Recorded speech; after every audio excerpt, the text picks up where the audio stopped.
Hello everybody, Brian here from quantlabs.net. Okay, so it's been a while since I've done anything technical. Let me just show you what we've been working on since last set of videos at my YouTube channel at QuantLabs.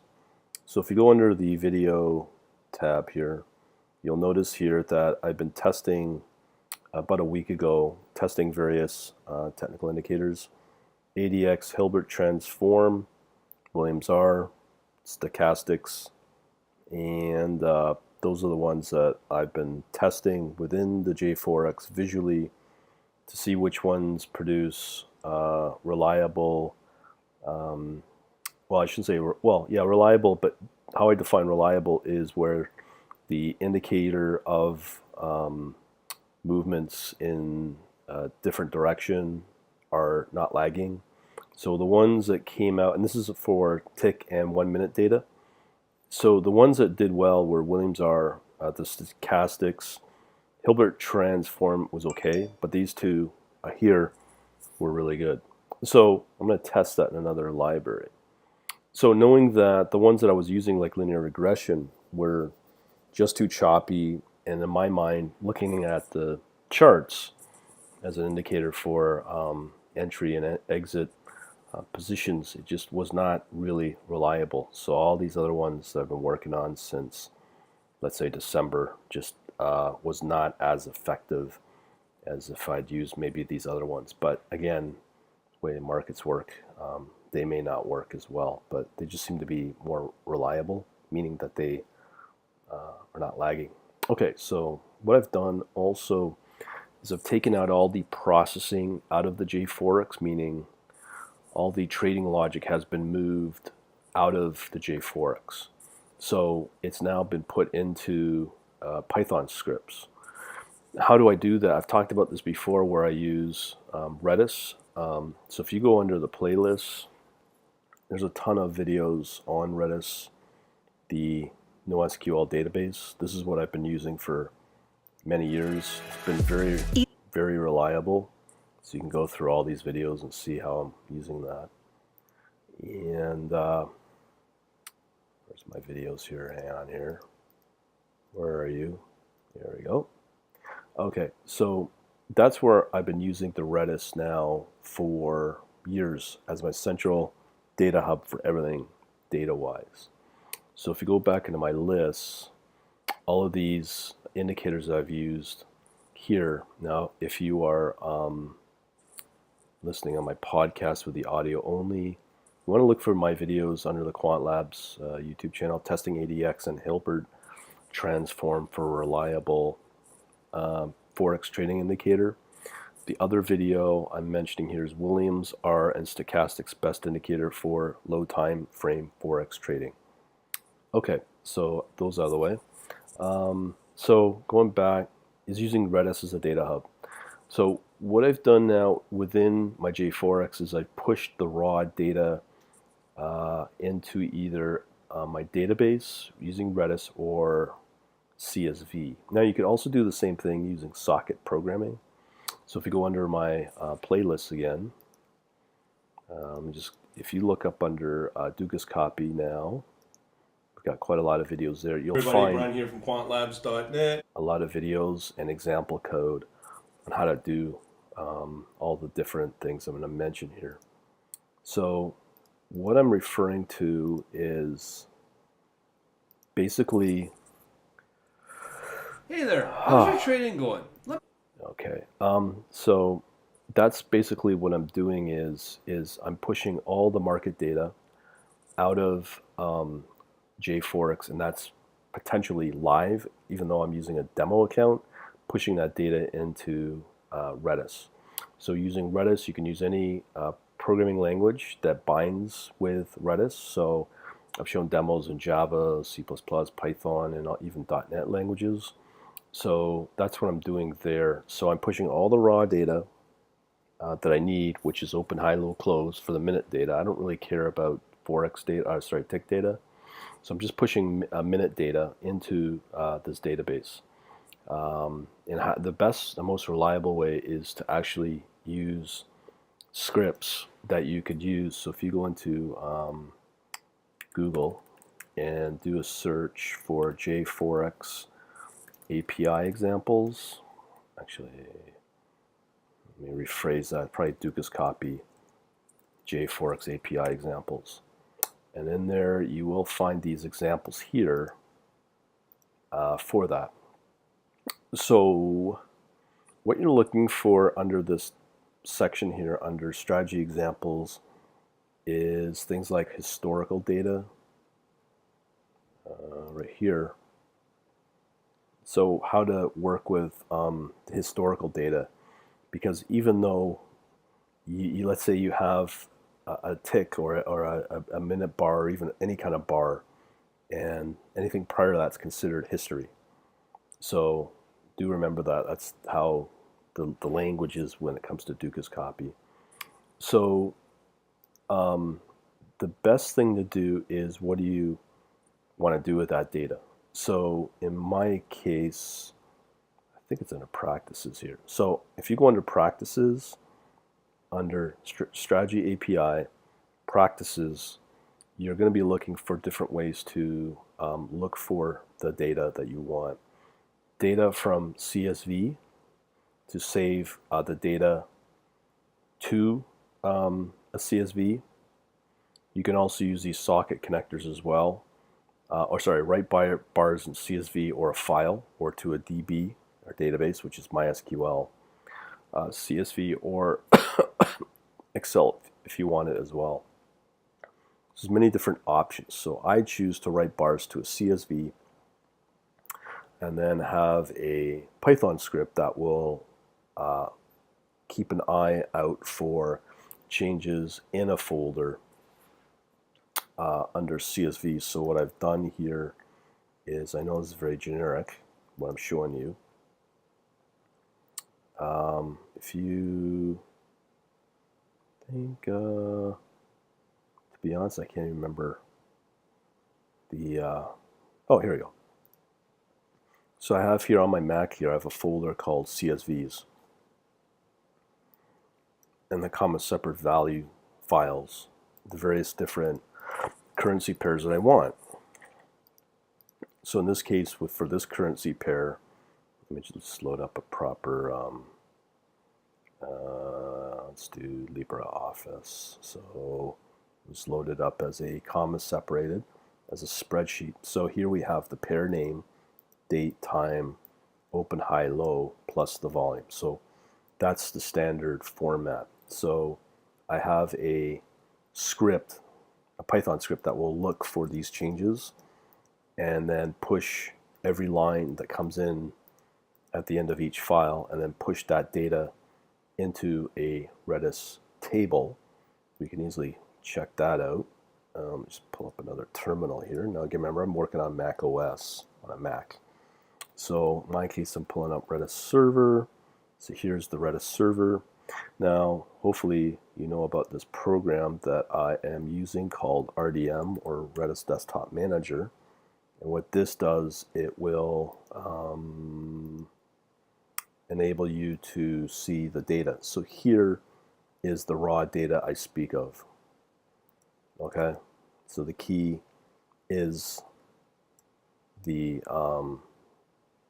Euro, New Zealand, whatever, and then the values that I want right here that are separated again by comma.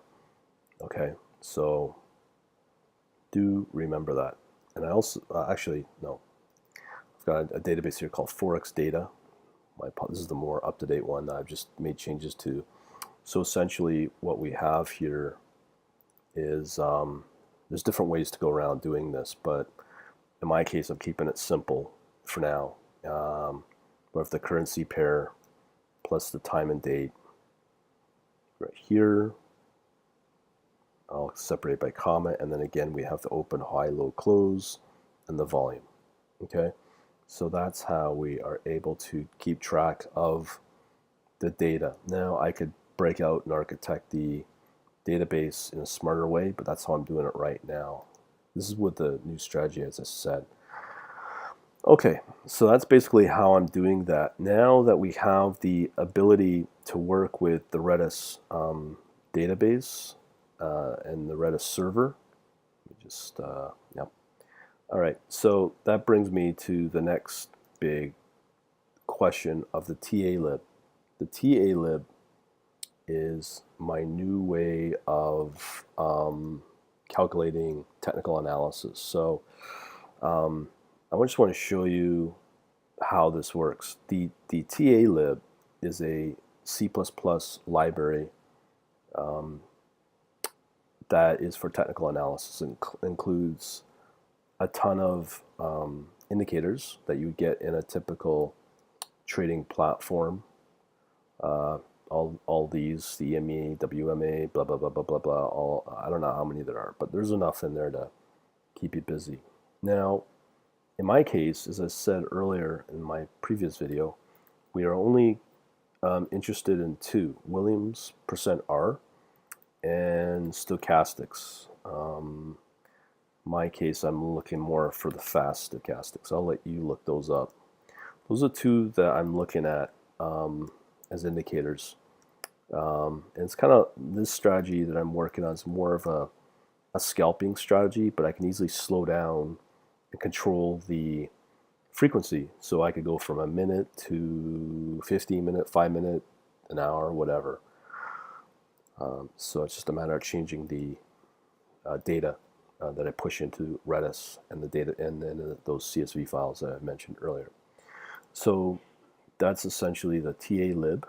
Now the TA Lib, the original, this one we're talking about is a Python wrapper for TA Lib. Now TA Lib is here, and it, as I said, it's an open source API for C++, Java, Perl, Python.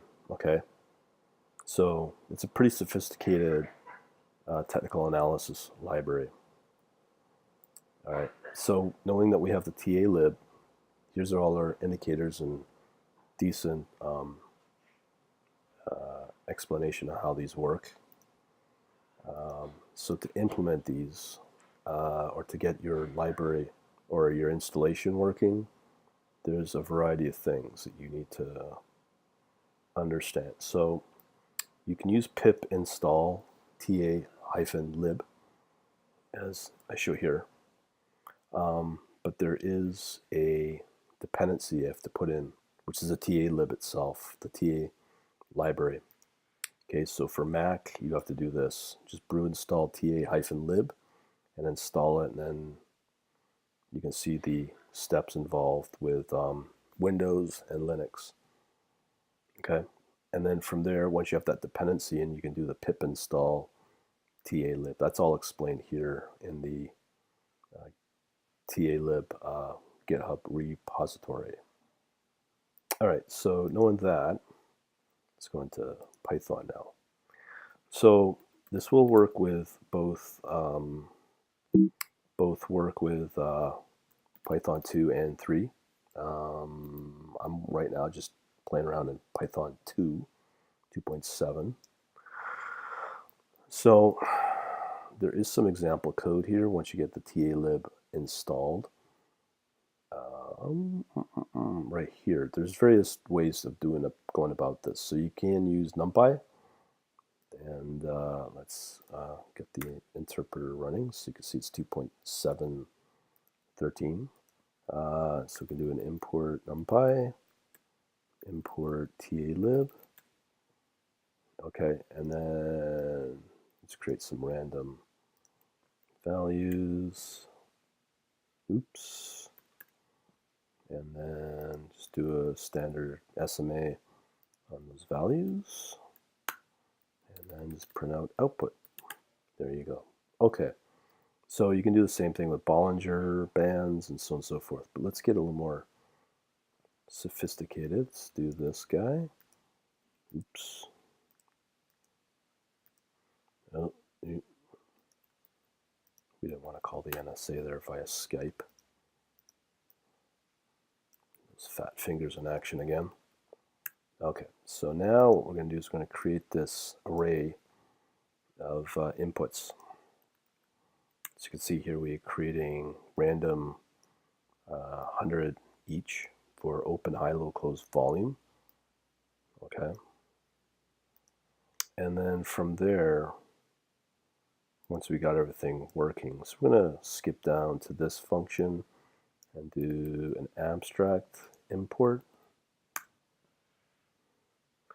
So here, let's do the SMA again, setting the time periods of 25. Now, just to save you some confusion, let's do SMA. Just want to show you the signature of the SMA. Okay.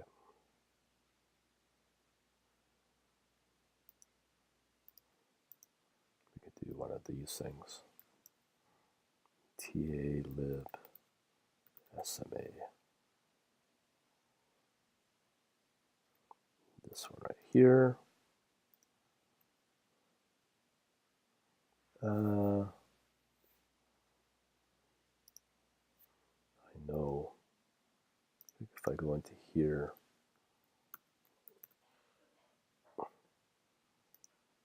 okay, so what I want to show, let me do a better search here. Williams R.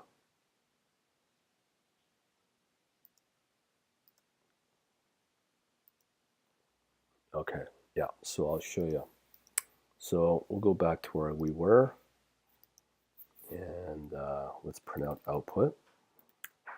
As you can see, here's the SMA for those 100 arrays. Now, one thing I want you to be aware of is the required number of data points you need to start seeing before you get actual data. In this case, we have 3, 6, 24. So we need to have at least probably 25 elements in this array before I'll start pumping out data.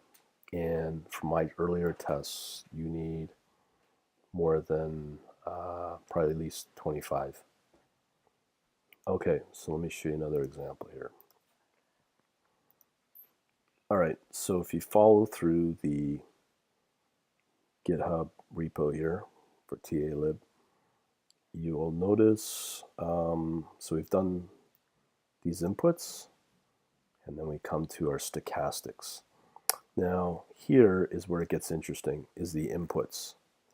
So if I go back to my signature, let's see if we can find it. Here we go. Okay, so here's our signature argument list that we need for setting up this stochastic call. You'll notice here we have high, low, close, then the parameters of fast K period, slow K period, and so forth. This is where it gets very interesting, high, low, close. But in this case, what we're doing is we're able to just provide the inputs, which is basically a breakdown of open, high, low, close. And we can just basically default to here the high, low, close by default. So I want you to be aware of that. Okay, so if I do this, and I go print slow K and print slow D, which is the returning results for slow K, slow D, we get data. Right? Now, here's where it's interesting. We can provide the inputs data, the input defaults for what it needs, but we need to default to these to specifically say we will only want to use high, low, open. So if we go back to our parameter list here, argument list, it doesn't say anything further about that. So call it a mystery or whatever you want. But let's just see if we can get more detail on that. Yeah, I don't know. Anyways, so be aware of that. Okay, so going back to our TA Lib here.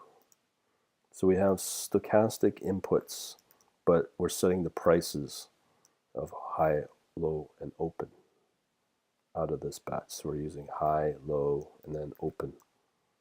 instead of defaults of high, low, and close. Okay. So how would we work with the Williams R? So if we look at the signature for Williams R, all we really need to define is this time period.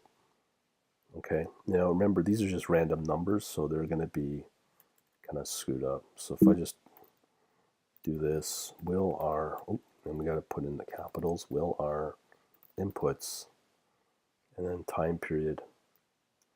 I don't think we even need to put that in there. Okay, so we'll use the default of time period of 14, I believe. So there you go. Those are the return data. So in this case, we need 4, 8, 12, 13 for it to start generating numbers. Okay. So again, remember, this is assuming it's 14 days, and we get all these wonky numbers here. So if I go, but set the parameter of time period of, I don't know, 0.025. Let's see if that'll take. And does that make a big difference?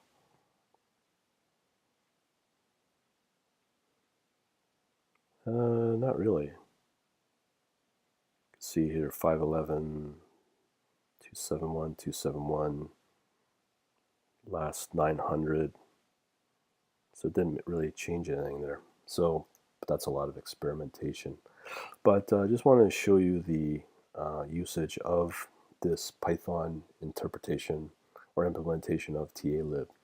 Very powerful. A lot of people use it. The other thing you need to be aware of is the files. You can see here, as I keep referring to the most recent up-to-date 3 days ago, so it's fairly up-to-date. Because if you go Google, there's a trick here that I've used for something else. So if you do a Python TA Lib,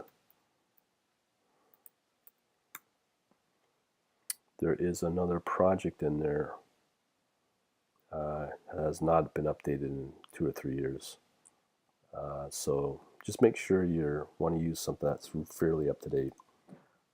The big takeaway is the last number of changes, and you can clearly see that it has been updated. So you don't want to use one of those abandoned projects at all. Okay, so that's TA Lib, and hopefully it'll help you out later.